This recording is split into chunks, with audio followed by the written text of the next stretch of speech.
Dobrodošli u malu školu joge. Jučer sam govorio o niskom disanju, odnosno disanju prvenstveno dijafragmom. Vjerovatno ste probali, možda ste se sjetili kroz dan provjeriti gdje vam je dah, pa počnimo danas sa običnim promatranjem disanja. Nećemo stavljati ruke, nećemo razmišljati zašto je nešto bolje ili nije, nisko, srednje, visoko, nego jednostavno pogledajmo kako dišemo. Ako sjedite na podu, bitno mi je da ne sjedite usiljeno visoko, da ne pokušavate biti najviši mogući jer ćete tako zeznuti i udah i izdah. Dakle, sjedite kako sjedite, na podu, na stolici. I izazov.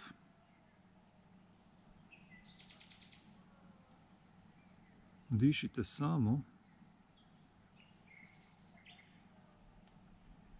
onako kako ste disali malo prije, uz tu razliku da vas sada zanima kako dišete. Ako se pauza pojavi bilo na vrhu udaha ili na dnu izdaha, ok.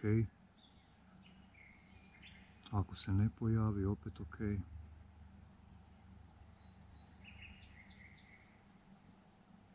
I možda primijetite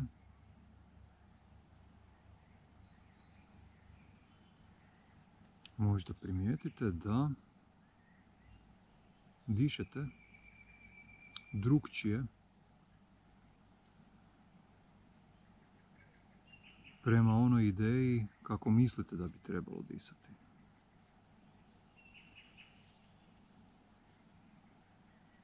Nije potrebno.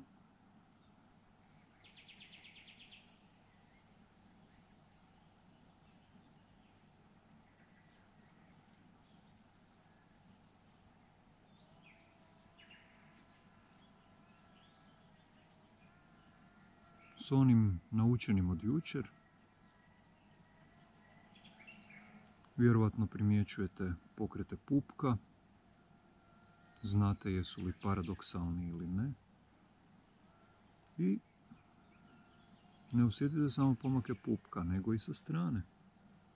Osjetite vjerovatno i u leđima. Nešto se vrlo vjerovatno događa i oko rebara.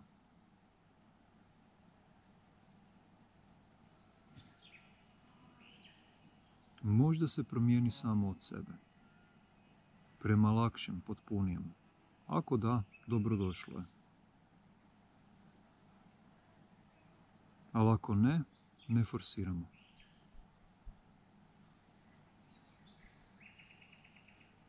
Ok, pa osjetimo sada srednje, odnosno prsno disanje. Naslonite dlanove na prsni koš.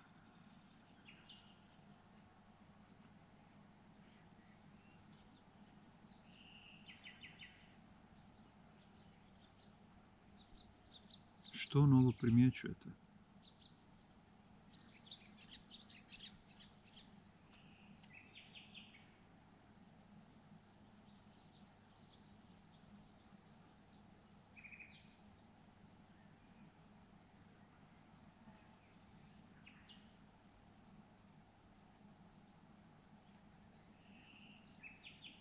Molim vas, proširite pažnju ne samo tamo gdje su vam dlanovi, nego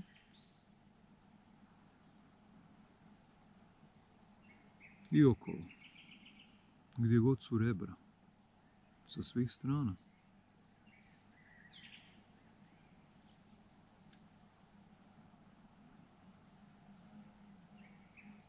Tibetanci kažu da su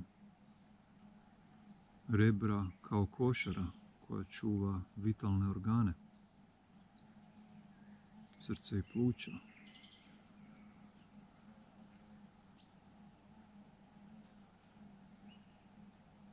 Osjetite li taj oklop kako se miče odjednom u svim smjerovima, raste, širi se, dubi se, Negdje naravno više, negdje manje, ali radi cijeli.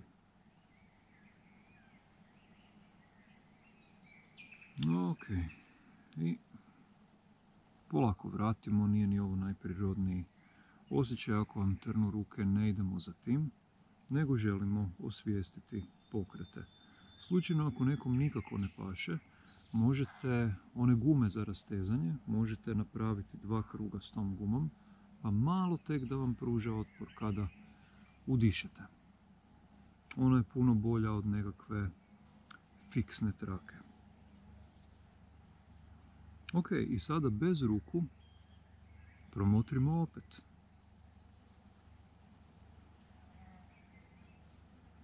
Promatramo cijelo disanje, sve što sudjeluje, sve pokrete, ali naravno više smo svjesni ovoga što smo sad istaknuli položajem ruku i o čemu smo jučer pričali, odnosno eksperimentirali.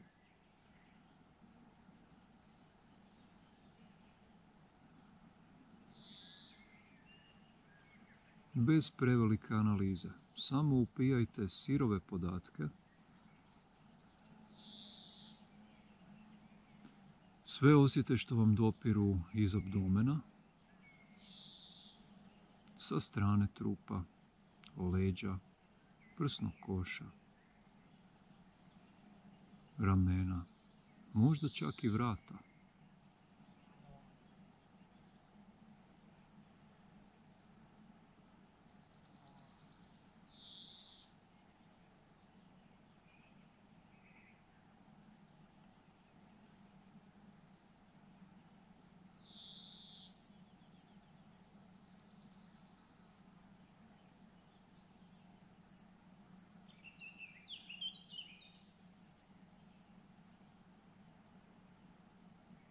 Ok, sada uključujemo analitiku. Dakle, kakav je odnos niskog i srednjeg disanja? Proučite.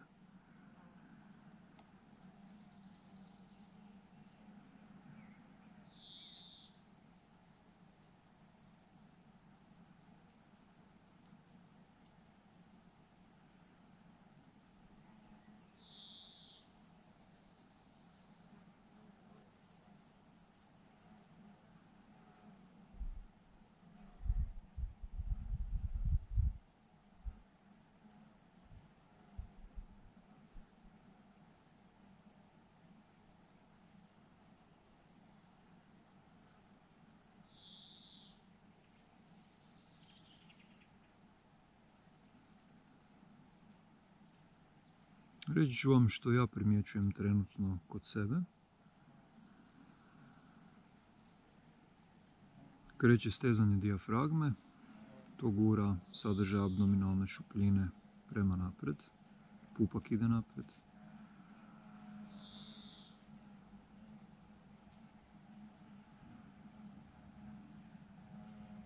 I onda u jednom trenu osjetim da se dio pokreta dogodi i između rebara.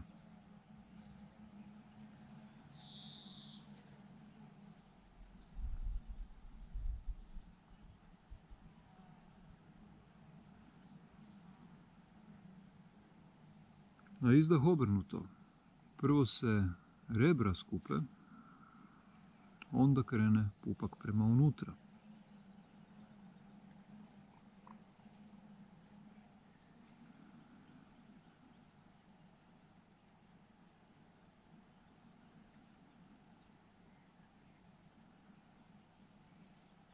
Primjećujete li slično ili drukčije?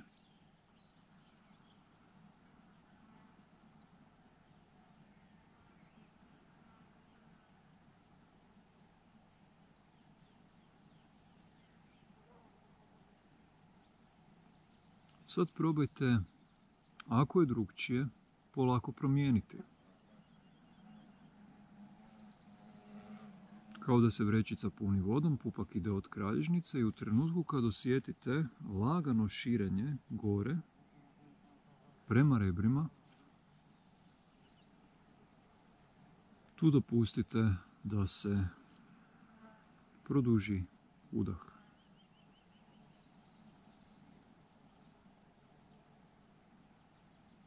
Korisna slika, mada ne potpuno precizna, je lopte i harmonike.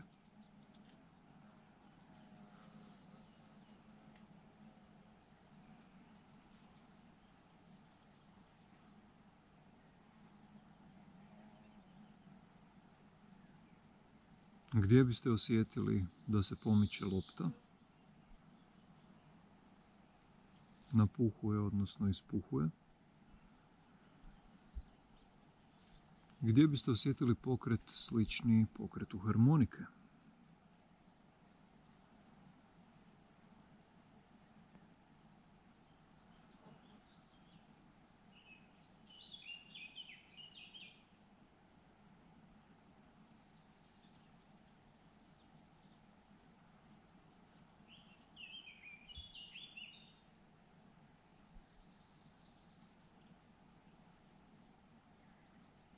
Ok. Dao sam vam dovoljno detalja da vam disanje bude interesantnije. Tu počinje i svaka dobro postavljena vježba disanja. Prvo da promotrite i onda eventualno nešto mijenjate. Hvala vam za danas. Sutra visoko disanje.